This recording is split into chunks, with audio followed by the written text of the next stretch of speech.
but now we're running in 4K, baby. Let's go. Welcome to Black Friday deals early. Black Friday is such a weird thing now, dude. I don't even know that you get good deals anymore, you It's the know? whole month now. Yeah, it's like Seems like it. yeah, it's like the whole month and then some after that. You know, it's like I think Black Friday deals have been going on for like at least 2 weeks now, and I've been buying them. But it was funny because I was actually talking to a neighbor who was like, "Yeah, we used to do the full Black Friday. It's like a tradition. I think they still do it where they're like, we would drop the kids off with the parents at like, you know, at like 10 o'clock or 11 o'clock, and we would go stand in line at midnight, and then we would go Yeah. in, and it was like that was what we did." And I'm like, man, that's crazy. Like, one, did you ever do those kind of like crazy Black Friday things? Yeah, my mom would take us. Like, I remember going to Toys R Us one time and like waiting in line super early, and there's like an exclusive drop or something, and she was always about it, like going to different stores because there'd be like giveaways and stuff. More so for fun, I don't think it was like, oh, I need to get this deal or get that. It was just like a cool, exciting thing. I think she still goes, but it's like there's not really anything happening anymore. Well, I think they do like doorbusters now. I think they Yeah. still do like where there's like, okay, there's 100 TVs that are going to be for sale at this low price. And that's really just a marketing strategy to get people in the door to say, hey, this is going to be the price for like the first 100 customers could get this, or like there's some Xboxes or whatever and PlayStations. But dude, I think if you plan it right, um, you could save a lot of money on Black Friday. And I use things like, I mean, I know that there's that whole scandal with honey, but I use the honey price tracker to see like, is this actually a good deal on Amazon? Which is actually pretty helpful to just from like a price history standpoint. Because what you'll find is like Amazon sellers, I mean, like again, like once you've seen behind the veil of how business works, this whole thing is just like Wizard of Oz, and there's people like pulling these strings from the back end, but it's like the deals are like, oh yeah, this is now $99. And then you look back at the history, and all they did was increase it to like $150 for like a week prior to Black Friday. And then they dropped the price so they could drop the price. But if you look back at it, it's like a stair stepping thing where it's like every 4 weeks it goes from 99 to 150 to 99 to 150, and they just work on these deals. And so I feel like a lot of this stuff these days is like that. But that being said, I still get discounts to sites where like I would never get a good discount from. Like we just bought a bunch of like dry needle supplies for the clinics through this Black Friday deal, and they don't offer this percentage off ever except for this. So it's like if you plan your inventory right, you can actually probably save a decent bit of money on like just inventory items for your clinic or your company or whatever business you own that you're listening to this. But I always like to try to plan it up where I'm like, hey guys, make sure you get your orders in and we have all the info for that ahead of time, because sometimes you can save as much as 25%, which is a great discount. Yeah. I know some businesses like actually do rely on Black Friday sales. Not rely, but it's like they're looking forward to it because that's where they drive a ton more business. And Mm-hmm. I think I've heard of people like, oh, their sale didn't hit, and then they were like, dang, it didn't, like no one really bought. They didn't get the response they thought they were gonna get. So in like the e-commerce world, I know in Cyber Monday, like people are like living for that shit. For sure. And just holiday season in general. I mean, we just listened to the same podcast where it was talking about the Ring founder who was Yeah. talking about that, like that December that they were trying to sell the company, and then, they sold a ton of product through December and were able to get a deal done, you know, for $1 billion or a billion plus. But a lot of that depends on like how much you're selling. And, like for a Ring camera, for example, a good amount that's got to come in like the January or the November, December. Now, I'm sure there's a lot of sales like when people buy a new house and they want to upgrade the doorbell and this and that, but I'm sure a lot of these sales come during that time. He had a really good idea or a really good point of like what to start or like business ideas is like just latching on top of an idea that's already mainstream, right? It's like he didn't invent this new thing that people have to orient into their life. It was like everyone has a doorbell. I just put a camera on it. And so it's like so easy to market and make sense. It made me think about that. Like what else would or just starting something like even PT, right? It's like we're not like, oh, this is the new technique of things. It's like, no, we're doing PT, but we're putting a sports theme on it. Yeah, And we're like layering on technologies. So we're layering yeah, on blood flow restriction, we're layering on force plates and dynamometry and like objective data onto it. And so basically what we're doing is we're taking like the collegiate or pro experience in rehab and then pushing it out to the masses.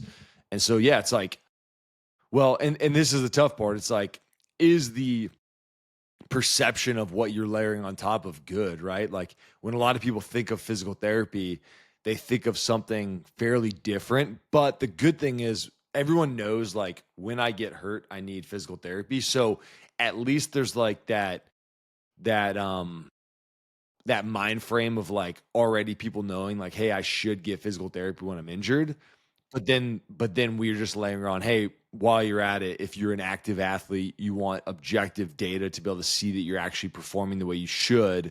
This is where you should go. You know, it's kind of like a gym who does, like body fat testing and VO2 maxes and things like that. It's like, hey, we can actually prove to you that you're seeing a result rather than just telling you that you're getting better at something. And I think that's like, again, that's been our advantage is just been layering on something different to something already known. Like we don't have to educate the consumers on physical therapy. Whereas like we know people that own businesses like Sonic Cold Plunge that's been around for a long time, but there is more education that needs to be done to the consumer on like the benefits of cold therapy. Whereas like me and you know it, but it's like the average person doesn't really know why it's good for them to go in this like really cold, painful bath. And well, so like now there's a lot of education, and that education that you have to do costs time and money. You either have to have seminars at your spot to teach people about the benefits, or you have to pay to run advertising that somehow hooks people and also educates them on the benefits. That's but hard to do. it's a pattern interrupt too, right? Is like it would be one thing if everyone was already getting in a tub every day, and like that was just part of what they do, and they were just like, oh, well, instead of getting in it like this, you should get in it like this, and we have like, but it's not part of someone's day, and you could argue that with physical therapy, and yeah, to a degree, right? What was the stat like? 90% of people who need it don't get it, so Yep. But yeah, uh, but I bet a lot of those people that don't get it at least know about it.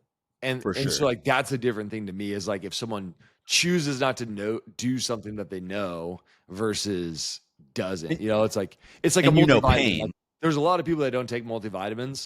I would imagine if you ask people, they'd be like, "Yeah, I know that it's probably beneficial," or "I know what a multivitamin is. It's like giving me all the vitamins I need." You know, it's like you don't have to educate people versus like some other supplements. You're like, "Okay, what is this? Has a weird name. What's the benefit of it? Why would I take this? Is it dangerous?" Then you have to start educating consumers on that versus like I would bet most supplement companies, the majority of what they sell is like protein and multivitamins. Yeah. And then you could ride the wave on other things, right? Like creatine's gotten a lot of headlines lately, and those are things you can ride the wave on. But it's like, to me, the wave's got to be big enough to ride. If everyone all of a sudden was like, oh, everybody has a cold plunge at their house, it's like some people do, and we know a lot of people that do, but it's all like the already super health conscious people. So I guess if the total adjustable market or addressable market for your product is big enough with just the people who already know about it, that's fine. Well, that's where the ones who built that tub company, when it was just like basically a plastic tub and they made a ton of money, that makes sense because you can address everyone who is interested, not just the ones who are in your community. That's where it becomes difficult. And that was one of the things I was thinking of too. is as far as like TAM and stuff like that. I went to Pike Place over the weekend, and you know the fish stand, right? The famous one. We got some fish from there, and I was just like, I'm like, how much could they possibly really sell here, right? Like, if because what everyone who goes there is a tourist. Who's buying that, right? Like, I think there are local Seattleites that go there and buy stuff. There are also people who are tourists where they'll flash freeze that and send it home because they yeah, live in, they live in Kansas and they don't have good access to like fresh salmon and like they want to get that. It's kind of like going to Alaska. Like, dude, if you ever been to Alaska and you get on an airplane here in the checked baggage line, almost everybody's got coolers just full of fish and or crab. yeah, yeah. That's what they were saying. They're like, oh, we ship it to anywhere in the U.S. But I was just like, man, it's just such a huge piece of friction there, right? That like, I can't imagine they're doing like crazy numbers. Maybe I'm wrong. I don't know. Yeah, I imagine there's like that's like the direct to consumer side. I would imagine the majority of what they sell is probably actually to business, like to is to B2B, yeah, to restaurants in the area. Yeah, Because I know a lot of chefs, like when you watch like the YouTube chefs, they go down to the market and they're like picking food down there, and that's like how they're shopping for fresh food and ingredients.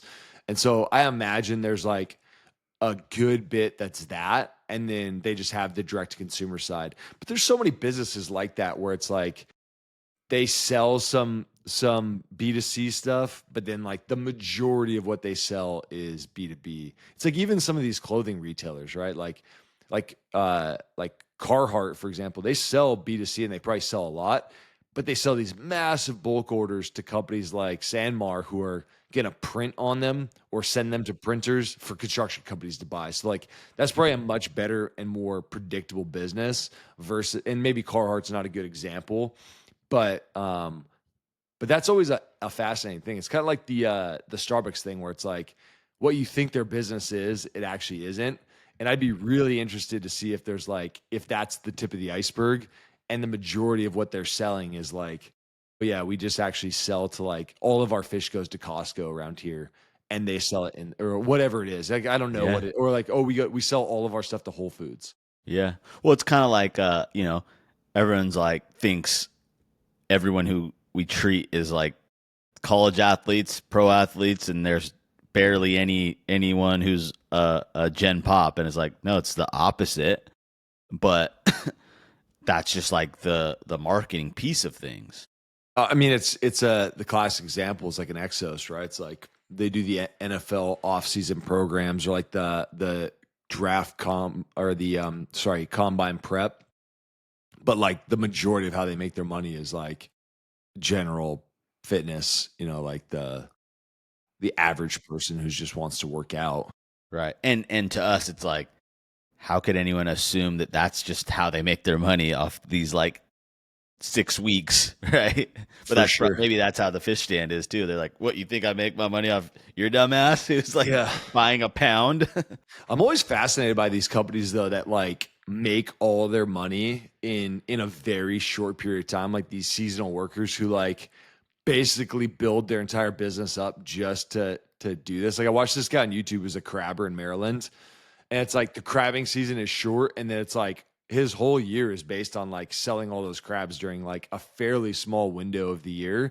And he's like tried to branch out and do some other things, like make seasonings and some other stuff that he can sell online. And obviously, he's a YouTuber, so he's got the YouTube brand, so he's selling merch.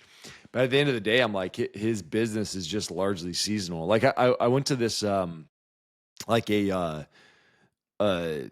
pumpkin patch during October, and it was like they're only literally open, I think, for October. They might have a little bit during the holiday season too, where they do like some like sleigh ride type of things. But it's like, dude, their whole business is compacted into 1 month, which I guess could be cool because it's like, dude, that place got to make over 1 million. Like it's crazy, and they have field trips there. They're showing up with school buses. There's like a bunch of stuff to buy. The people are buying tons of money in pumpkins and other stuff. But it's like it's kind of a cool family farm business, and then you don't have to run it during non-peak seasons. So it's kind of like sucks in the case that like you rely on this one season of the year being good, and if you miss, it's bad. You don't have any like opportunity to make it up. That must be tough. Like, what do you do mid-October when it's like, oh God, no one's showing up here? I relied on, like, I bought all of this stuff and I grew all these pumpkins, and like all of a sudden I'm not getting the turnout that I want. There's really no, Or your crop gets poisoned or something, and it's like, oh shit. yeah, then there's really no opportunity to course correct. So like, it's a scary business, I think, if you're relying on that for your livelihood. A lot of these businesses, I think, like for example, this farming business, like it's like they already had a farm. They're just like, hey, we can make way more money in October if we just open this up to the public and have people come on to our farm, versus like just doing something seasonal.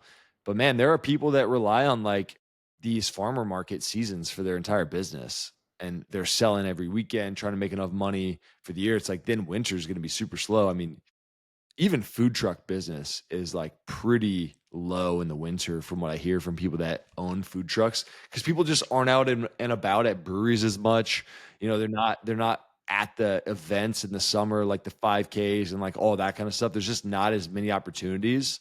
And so in that business, it's like B2B is a big one, right? It's like corporate events. You better be booking, like, go to Facebook's campus and park your truck out there and book that event, to keep your cash flow steady. Yep. Yeah.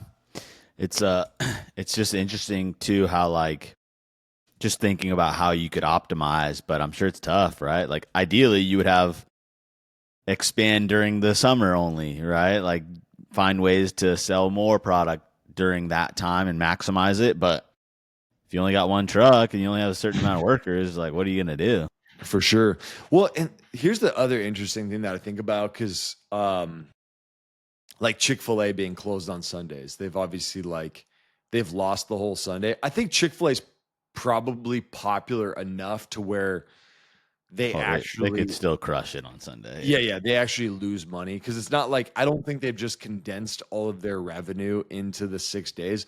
Although I think they have changed consumers' behavior, where people will be like, I've got to get Chick-fil-A on Saturday because I can't get it on Sunday. So Probably. like you probably get a lot of people that come. I think they would still expand. But I'm also like I was looking at this restaurant the other day, and their hours were literally like, it was like 8 to 1. And it was like 4 days a week. I'm like, wow, you guys pay, like, to me, I'm like, wow, you guys pay that rent and you're only open like 25 hours of the week, or 28 hours of the entire week. What a waste of rent. But then like after like listening to restaurant owners, where it's like, how much it costs for us to like run all the grills, staff the chefs, have all the wait staff and the hostess and all of this stuff that comes with opening a restaurant. That expense is actually way higher than the cost of the actual square footage. And so like these restaurants that are able to take their business and say like, we're a breakfast and lunch restaurant, we condense all of our business into this really short window. And this short window is what, like, it's way more profitable. And we'd rather just close than not have to staff. Cause like a restaurant that has like 3 shifts, like, I mean, you got to have 3 times the workers, right? So you have to have, instead of 2 chefs, you got to have 6 or 8 chefs, or maybe more, because you got people only working 5 days a week. So it's like, it's a really interesting thing to think about, because I always think about like more open hours, the better. But I've also, I mean, you've probably been into a restaurant. I've been into a restaurant plenty of times where I'm like one of 2 people. And I'm like, wow, it's crazy. They have 2 bartenders. They You got have more three, workers than customers, yeah. for sure. And I'm like, man, that must be expensive, especially in a city like Seattle. And I think that's what you're going to start to see, honestly, man, is like you're going to start to see more condensed hours. There's already a lot of dinner restaurants that open at 4 o'clock. I think you're going to start seeing that at 4:30 or 5. They're going to close a little bit earlier, and they're just going to condense their service down into a smaller window of time. Because, like, again, I think it's much more profitable to have 5 hours where the restaurant is 100% full than like 8 hours where everybody's kind of spread out. And sometimes that, I think that creates that demand rush too, right? Where it's like hard to get in. That supply demand curve goes the other way, and people want to get in. It's kind of like, our friend Lee, who was on the pod with Moto. It's like people heard that there was a wait for, however many months for pizza. It literally just drove the business more. It's like the nightclub effect. You know, you wait in the line of a nightclub in Vegas, and you're one of the guys who shows up early, and then they like there's this crazy line. You're like, wow, it must be popping in there. And then you get in and you're like, there's no one in here. They were literally just like holding up the line just to make it look like this was popular and busy. It's like all of these strategies I think are interesting for business. But they can go the other way, right? Because like our wait list or our appointments are booked so far out right now. People will call and literally be like, oh, I can't wait, 3 weeks to get into an appointment. Well, but So that's it's the tough. thing is I look at that as also just like lost revenue, right? Is like the line seems cool, but if I was more staffed or I had more time, could I pack? Same with us, right? If we decided to expand our hours or shift a lot of people, I bet you we could get more people in. Yeah. Um, Well, so it's always the debate in business, right? It's like, yeah, would you rather have all your therapists 80% full and have extra capacity to get people in, or is it better just to have a wait list and be super efficient? It's all a math problem, right? You've got to figure out if you own a business what your math problem is and what your equation looks like because and the good thing is all this stuff is fairly simple math to do, but you just got to figure out like, is this like a good problem to have where we have 10 people on each PT's wait list, and every time we get a cancel, we fill it. So our efficiency is extremely high. And, for our company, like for example, we run, company wide, like 92% efficiency on any given month, which means we don't have a lot of openings, which means we aren't paying PTs to just stand around and not do anything. And that's really how you run a successful business, I think. Cause like it is bad to be overstaffed. It's just like the question is, how overstaffed are you? And are you overstaffed because you're going to be building and growing your lead flow?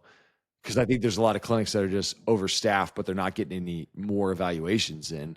yeah, And then almost the flexibility becomes worse because people start to cancel because they know they can move their appointments around, and then your schedule looks like a shuffling mess where it's like people are just moving all over the place because there's availability to do it.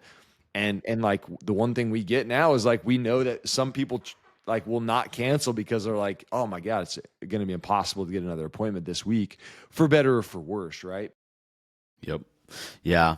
It's yeah, it's an interesting like take on how you want to handle it or what you want to gamble with, right? Because I think the other pieces of the equation are like, sure, we could force everyone to shift their schedules so that there was more evening hours available, but then it's like, does that add up negatively on your staff? And now that part of the equation is tilted. Like there's so many things to weigh out.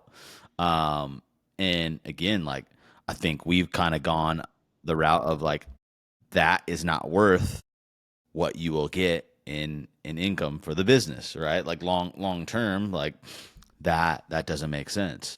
Yeah, and it's always tough too because there are PTs that really want to be super full, and then there's ones that don't want to be full, and then there's some people that think they don't want to be full, but then when they're not, if you're paying on like a performance based style of pay, then it's just it's tough to set the system. That's why I think you just have to create the system that's the best for the greater good of the employees.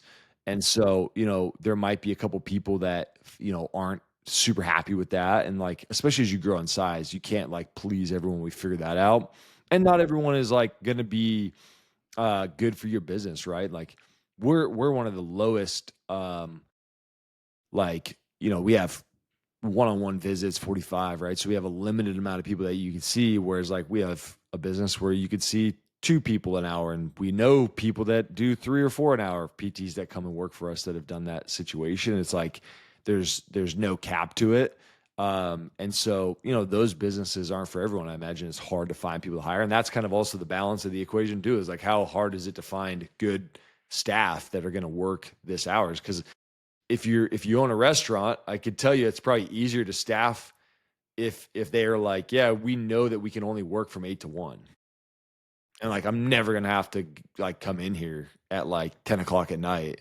So it's like you're gonna get a different person applying for those jobs versus the person that has to work the like 2 o'clock close. You're just going to get different types of people. So it all depends on like what your business is and what you're modeling you're trying to go after. But yeah, it's interesting because I look at so many different people successful. You can be successful in a lot of different pathways. You just have to know what's right for yourself and not copy someone else. Like you got to make good informed decisions based on metrics for your own self, which is sometimes much tougher to do. Well, like we always say too, everyone's like, "Well, this company does it this way." I'm like, "Do you have any idea how well they're doing?" Like, Yeah, just because they're doing something does not mean it's correct. for sure. Yeah, and that's the trap, right? It's like everybody looks successful from the outside, but it's not always. And it's like we even like for our examples is like there's a lot of large like former um publicly owned PT companies that just like hire anyone and everyone that's available, and that was their strategy, was just to like buy up staff. But then it's like that obviously didn't work out super well for them. So you just have to be careful when you're looking at what someone else is doing. Is it actually going to be beneficial for you? And I think that's like the case with like business advice too, right? Like people listen to this podcast.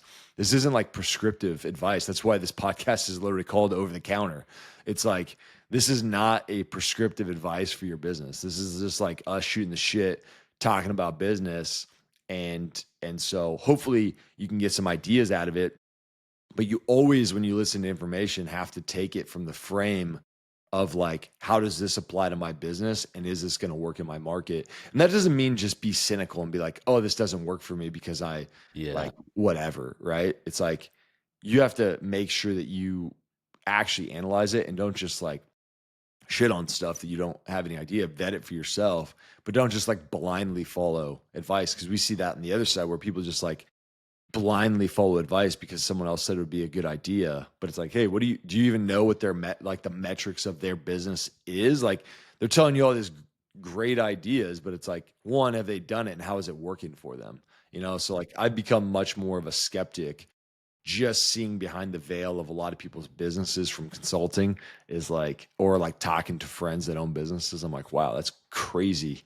The things that you start to see. So Yeah, I would ask, why is it working for someone, and then try and play out the scenarios, like, could that work for us, and go from there. Cause yeah, it's tough, right? You're like, don't listen to everything you hear, but don't just shut everything out. And what do you listen to, and what don't you? I just more so try to take ideas and just like think about how it could fit what we do, or just like different frames of thinking about the business. I think that's what I always get from my first million, is just like, oh, well, in their business, they're doing it this way. How could we start to look at our business like that? And is there any parallels? A lot of times there's not, but it was an interesting way to think, and that's how I would look at this. yeah, sometimes I think there's just things that you listen to that help get your wheels turning in your own ways, right? Like Right. it might lead to some other complete pathway of thought. And it kind of goes back to what we talked about in our last podcast with the people that we met at PPS, where they're like, hey, if your schedule isn't half empty, then you're basically screwed. And this is why it's like a lot of this takes thought and planning and strategy. Like people throw around the word strategy, but then it's like, are you actually strategizing? Like yesterday, me and you were sitting down and we were like actually looking at what is the strategy to open a successful clinic. And that takes forethought and planning versus like just going through and rolling something out. It's easy to kind of like, think you're being strategic and then not be. And then also like, I mean, all the books behind us, right? It's like you have to create space in your life to listen to podcasts, read books, and get other ideas, go to conferences and talk to people. There's also like, there's a balance though, right? There's like a Yeah. lot of people who like read and theorize and like learn stuff, and then nothing's applied. And if you don't ever apply it, like what's the use in it, right? Like you have all these ideas in your head, but hey, can't use them. So Yep. Uh, Speaking of ideas, we've been putting together that like finance talk for the team, and I just read the book How to Spend Money by Morgan Housel. Have you read that yet? I haven't. You know who that is, right? I do know Morgan Housel. Yep. Yeah. Um, it was just interesting. Some of the things that he recommends in the book, I think were pretty good. Like the two main thoughts are, there's one school of thought of like live for the moment, right? Like spend your money now, like get the experiences or whatever, and then the other is like save, right? And he says like the real middle ground is if you're going like save but then spend on experiences, because those are the only things that actually do compound, right? Like you get memories out of them, and then like you can talk about it and you can like live a better life and have more enjoyment, whereas like buying stuff, obviously that just starts to fade away, whereas the memories actually get better. So that was a recommendation. Another one I thought was good was like when you're buying stuff, if no one knew you had it, would you still buy it? Or would that change your purchase decision? And I thought that was interesting, right? Because it's like when you're buying a car, like, is it just to like flex, or do you like the functionality of it, or what? Um, that's a good lens to have. He also said like spending on things that give you time back and flexibility, and then just reducing stress, which is what he thought of as flexibility. Like that would be even a savings is you spending on flexibility in your life, right? Because something comes up, you don't have to drop everything. You might have savings that can take care of that, and now you just built that into your life. Um, but I think the main thought of it was like if you can think this way, then you'll be okay with not just like chasing a certain dollar amount. Like you can live a happy life, um, not trying to be a billionaire, basically. Yeah, man. I mean, it's such an interesting thing because I think obviously like our career trajectory has been solid, right? Like when we first started this thing, first of all, we both took pay cuts to go into this, and then Yeah. didn't pay ourselves for several years, and then now we're doing fairly well, and there's like an upward trajectory of that. But you see that like life doesn't really change that much. Like it's nice to be able to have a house. Like I just bought a new car for Eliza because we got the third kid on the way, so that's like like a thing we had to do, and it's like nice. Like Eliza and I though talk about it all the time how grateful we are, and I think like part of this is a grateful piece, right? It's like I think if Yeah. you're just like expecting to make money and you're like and you're not grateful for it, it's easy to take it for granted and then like see like not see actually a real benefit from it because you're just wanting more. But I'm like, man, it's so we're blessed to be able to go to a Costco and spend $450 on a grocery run and like be fine with it and like host people for Thanksgiving and be able to buy a new car and not have to worry about the payment and like that's a very nice thing to be able to do. And again, like now I'm at the phase where I'm like, I want to buy experiences. I want to like have some time back. So, it's like it's nice because again, we've worked so hard over the past 6 years that like now when a PT goes out on paternity leave, maternity leave, or like is out sick or something like that, like I don't feel the need to go in and fill in for them because that's used to be what it was. Like someone PT left the company or like someone was sick, like I'd go in and fill in for a week and that would kill my entire week. I wouldn't be able to do the dinners with my kids at home and like there's like different things that impacted. And I think so some of that financial success, like you're talking about here, is like it impacts your way of living and thinking and just your general stress levels, right? Like when you're more successful and you're not living on the edge, then you have more peace of mind. And like that's really the benefit. And like it's so crazy because I was thinking about this.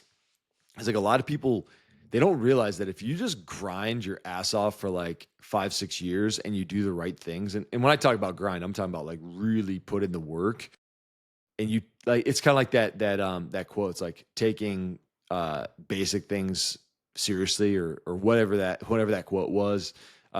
It's like you could get the return, but most people just want to put in like 70 or 80% of the work and they just never get over that hump because versus it's not like, guaranteed, right? Like you, yeah, and I mean, shoot, plenty of people have put in the work for 5, 6 years and it doesn't pay off directly. yeah.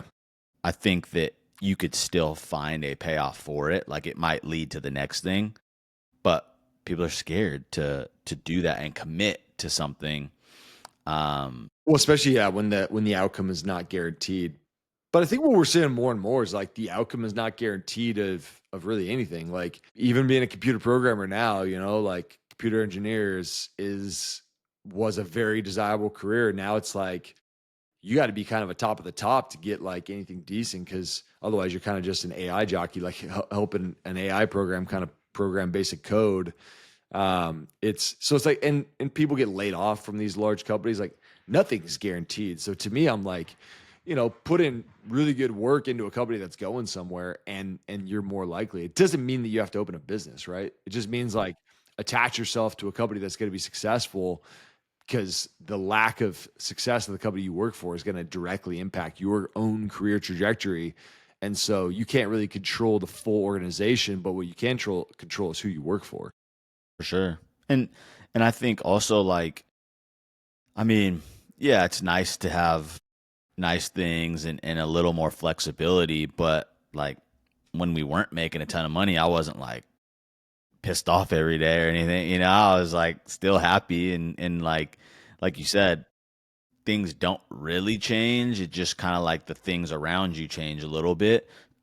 But I think getting to that place is got to be key for people and like getting to a point where you aren't spending above your means and just like accepting where you're at too because I think that was a big piece too was right like we were at this point weren't making a ton of money but we were spending like we weren't making a ton of money right like if we had been trying to like flex or something at that point I think it would have been a lot more difficult but we were accepting like hey this is where we're at I think if we work hard, we can get to another spot, but I'm not going to try to be something I'm not currently. Yeah. I mean, I'm a bootstrapper at heart. So like even our businesses, it was like the aesthetics were not exactly how we want them. They still aren't, right? It's like we were we were we would look at things like, do I want to put up a $12,000 sign out the front of our business, or should we just put a sticker on the window? Like, is that sign actually getting us business, or is that just like oh, you own a business, therefore you put a sign in front? And like, I think we do a lot of things. We, as in like the general business community, we do a lot of things because they're the norm, and it's not always what we actually probably should be doing. And so like I think of everything like that as a trade-off and like even simple things where it's like, yeah, we're going to redo this room ourselves. We're going to paint, we're going to lay down the rubber because then we could take that $10,000 that we would have paid for that and like we can leverage it into something else. I think there's a certain point where you hit that tipping point, like we talked to our directors at the offsite, where it's like higher leverage stuff, right? Like don't do stuff below your pay means, but it's like at that time when we were doing some of this stuff, it's like I don't have anything else to do for those hours. So even though I can value my time at $250 an hour, I don't have anything to do that's worth 250 for 40 hours a week. So like it's okay to take 10 hours and go do something slightly below that because like also hiring a contractor is expensive, right? So I think there's certain like trade-offs you have to do, but there are certain people that are just like, oh, I don't want to do anything myself and like I'm just going to pay other people to do everything. And I think sometimes, especially in the early stage of business, that's a mistake just from like wasting resources, right? Like money is a resource at the end of the day. It helps you get new employees, it helps you get new locations, it helps you, give your employees benefits, helps Yeah. them buy houses, and like it's a tool. And so like if you're using your tool incorrectly, it's gonna punish you down the road. And so I mean, you know me, I love bootstrapping and like being like, hey, we're gonna earn the cash flow to buy this new flooring or this new weight, like this new rack or like whatever we're adding. We're gonna actually get to build the cash flow to do it versus like taking out a loan and paying 10% credit card or 15% credit card carryovers on or worse on Well, buying it's equipment. it's flexibility, right? Like that's what it is like you are buying flexibility by not taking out this huge loan and now you're bound to this payment, and like now you really have to make X work to pay this off. And I think like, circumstances are different for when you should and shouldn't do that. But I think it's funny, like, especially a service business like we're in, if you haven't proven your service, why the hell would you go take a huge loan? That's a dumb gamble. Cause and like we see, people, I'm gonna start a business, I'm gonna take this loan, I'm gonna build it out all nice, everyone's gonna want to come.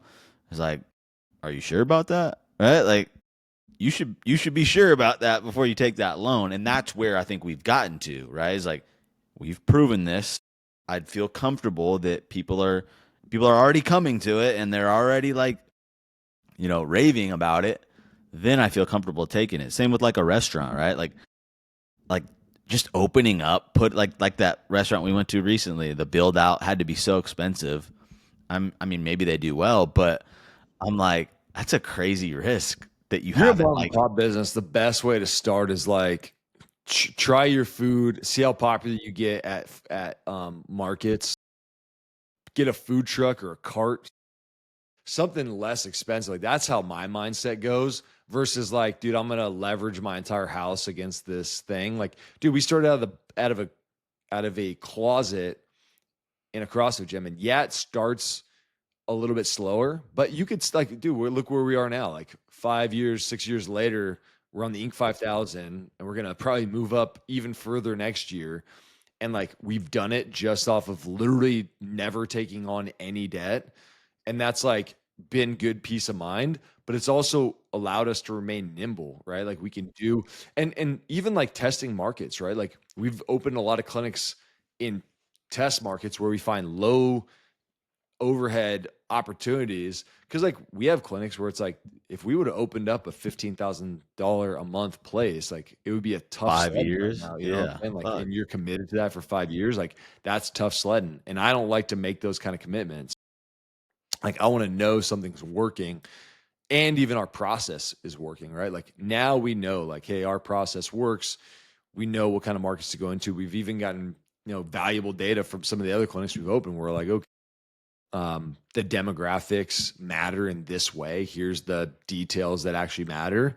And we can't like veer from it, right? Like a lot of people think it's like you're gonna like you said, build it and they will come, or I'm so good that it's gonna be undeniable. It's like, dude, there's been a lot of really great people that have gone out of business. It's just like you have to have that economic environment that's gonna support whatever your product or service is. And just because you love it and your friends love it doesn't mean that the mass public is gonna love it. Yeah, but I also think like even an app or an invention, like the Ring doorbell guy talked about. He's like, dude, I would just build something, and once my people are begging me for it, right? Like he mentioned like bug spray. Like none of this bug spray out here really works. It's all like kind of half-ass. If you create something that actually worked, you're out camping with your friends, and they're like, dude, can I get some? And they're constantly hitting you up, think you might have something there. But to just say I'm going to start this, go get investors or whatever, like that's just crazy to me. Yep. Yeah, and it's a little bit easier when I guess like if you're getting investors and it's not leveraged against your house, but be very careful. Like right, like our first lease we signed of our second location, very scary, right? It's like leveraged against potentially our house. We were able to work out a deal where we had like a letter of credit, which still had a holding cost to it, but we minimized our risk because it's like $100,000 letter of credit is a lot better than all of our houses being leveraged against this thing. So it's like, like I'm always about like growth is obviously huge for us, right? Like we've grown a ton, but it can't be at the cost of like betting or betting the farm on it, right? Like I don't want anything to be able to be a death blow to us. It's like even like right now, as we look at our expansion opportunities, it's like nothing we take on is going to be like, oh, this could be the financial ruin of me. And I see people on YouTube that are like doing some project like, oh my God, this could financially ruin me. I'm like, that's like the opposite of the position that I ever want to be in ever, is like where I do something and it's like, oh, this could financially ruin me. If that's like the sentence, I'm out, you know? So Yeah. so it's like Well, I feel make like we have a this mindset. responsibility. also, for right? sure. Yep. Like if you're like solo or whatever, but like us financially ruining ourselves also hurts 40 other people. Yeah. And so that's weighed in it, right? It's like I can't put everyone else in jeopardy. Plus, my theme is like live to fight another day, man. Like, there's almost no opportunity that's worth you just like risking it all. You know, it's like but I've never been a guy that goes to Vegas and just puts all my money on red in one spin. You know, I'm the guy who like sits on blackjack and like just, works and like tries to grind it out. And like, Yeah. I'd rather be able to lose money slowly and quit, or win money quickly, or win money slowly and just build upon that, versus like the all or nothing thing. I think like all or nothing in business, it just, I don't know. People, you hear these stories where it works out. Yeah. It's like, but you don't hear from all the people who like were all or nothing and just lost everything. Well, that's what I was gonna say. Is that's kind of funny because that the solid core founder, that's like her pitch is like, if you well, but I guess it depends on your goal, right? She says if your goal is to sell for 100 million like I did, you have to go very fast, you have to accelerate, and you have to go all in. And that's what she did, right? Like she like drained her 401k or whatever, took on investors and stuff like that because she had to grab market share fast enough that no one else could duplicate it and replicate it, and then also show that trajectory to then get the sale. But again, that was her goal. If your goal was to cash flow, like, then I don't think you need to take that risk. And I'd argue that those $100 million plus outcomes are so rare that should just never be your goal. You know, it's Yeah, like there are people that don't set that as their goal and they still get there, right? Like there are people who don't just grind their, like they don't like get there in 2-3 years. Like again, like I think feasibly high def could become a $100 million business. It's just going to take a lot longer trajectory, which is fine because we'll cash flow during. But it's like, dude, I think there's a lot of people that try to make these home runs and they swing and strike out, and then you don't hear that person at 65 when they don't have a 401k anymore, and yeah, they're like out of money, they can't travel, they can't enjoy their lives, they like are living, you know, paycheck to paycheck from Social Security or something like that. Like that's the stories where I'm like, there's more people like that, way more people like that than have hit the 100 million ball out of the park. So like, yeah, I'm all about predictability and repeatability. Where I'm like, I want to be able to, with a high percentage of likelihood, be able to do like predict the outcome. And again, like for us when we first started, we were so adverse to risk that it was like, hey, by the way, the gym we're in, we pay per visit that we see. So if we don't see somebody, we don't pay. And also we pay the therapist a lot of money percentage wise, but only if they see a patient. So it's like there was no a no lose situation, right? Like we didn't owe any money if we didn't see patients. That was a unique negotiation, very hard to find, but you could still get something where it's like, all right, my lease is $1,200 a month, $1,500 a month. Worst comes to worst, I could still pay this guy and go get another job, and I'd still make enough money to pay this thing. You know, it's like that kind of thing. That's how I like to live life. But again, everybody has their own math, and their own like financial outcomes and goals. But going back to that Morgan Housel stuff, to me, it's like, before you take those big financial risks, you should figure out like, is the upside worth the potential downside or the more likely downside? Because for me, for Anne, for example, it's like, was the $100 million outcome actually worth it? Worth it comparatively to like maybe a $25 million outcome and the potential loss? She would say yes because she made it and she's a bulldog.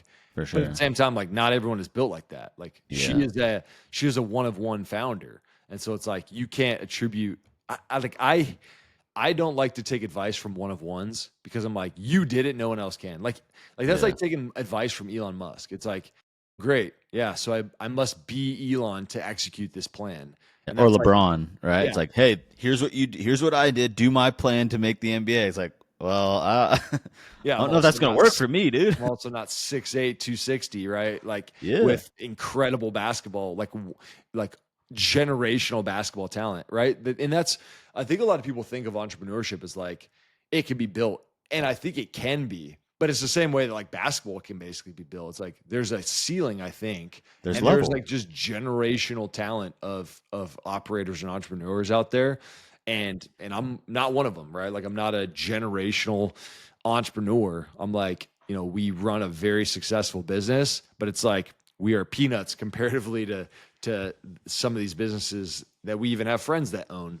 And I'm okay with that because I'm like, listen, if I can build a good cash flowing business that supports a great lifestyle, I'm able to do the things I want to do.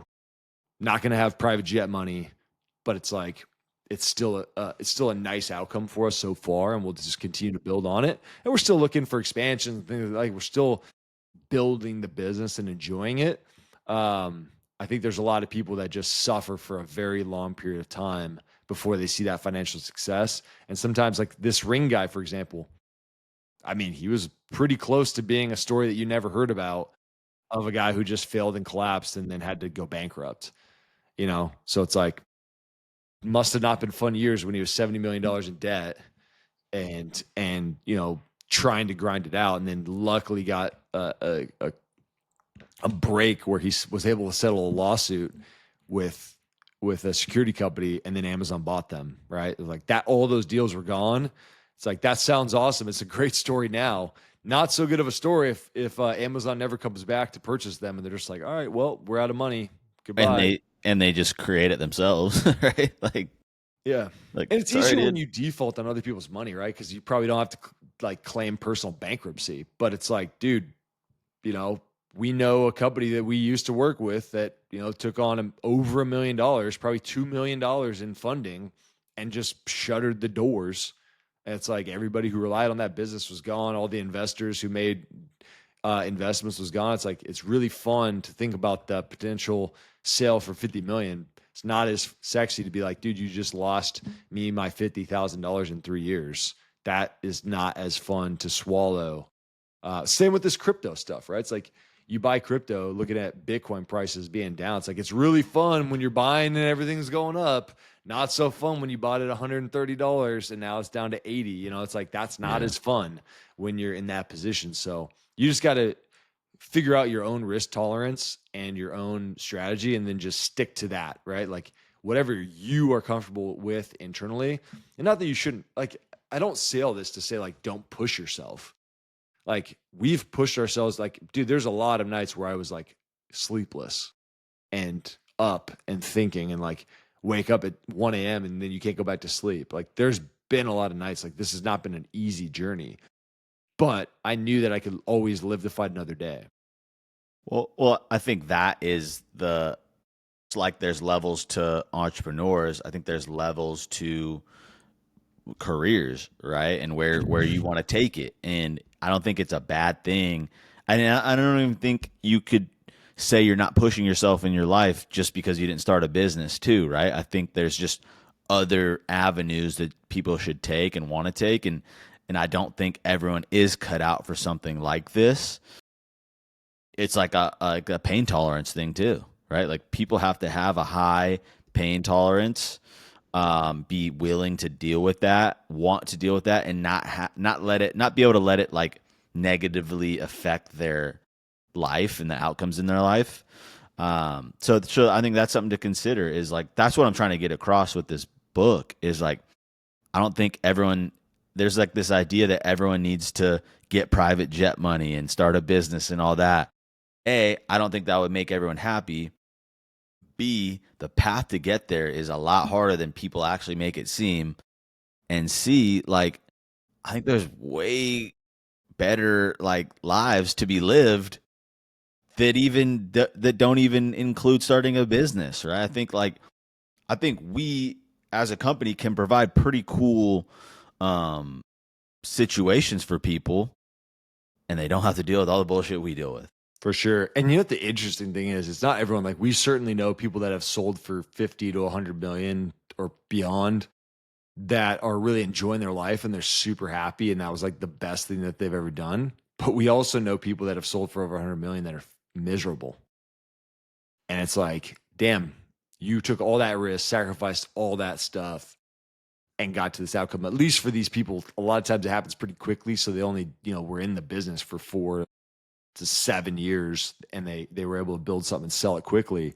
But it's crazy to me, because like you could hear those stories where you're like, all right, well, 25% of people that actually get the 100 million outcome are probably unhappy.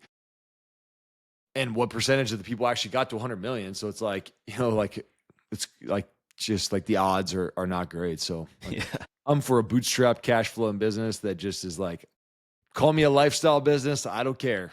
Yeah. Just Yeah. give me a great lifestyle business that doesn't just put me in the ground. It's like I see like our friends that operate really great cash flowing businesses that are just enjoying their lives, or out like training, doing, like fun things, going on good vacations with the family and working out all the time. I'm like, man, that's the goal, right? Like I'm still to the point where I don't work out and travel as much as I'd like to, but that's the goal. It's like, to build up to that point. I don't need a private jet. Like I just want to be on a Hawaiian beach.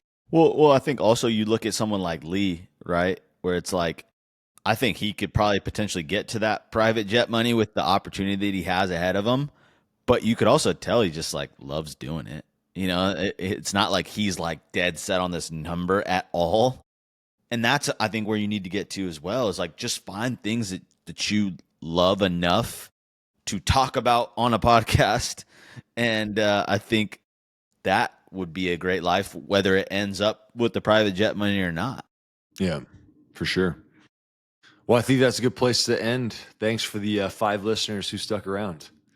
Again, sometimes it's just about doing stuff that you enjoy for fun. And if it becomes something, it becomes something. If not, thanks for rocking with us.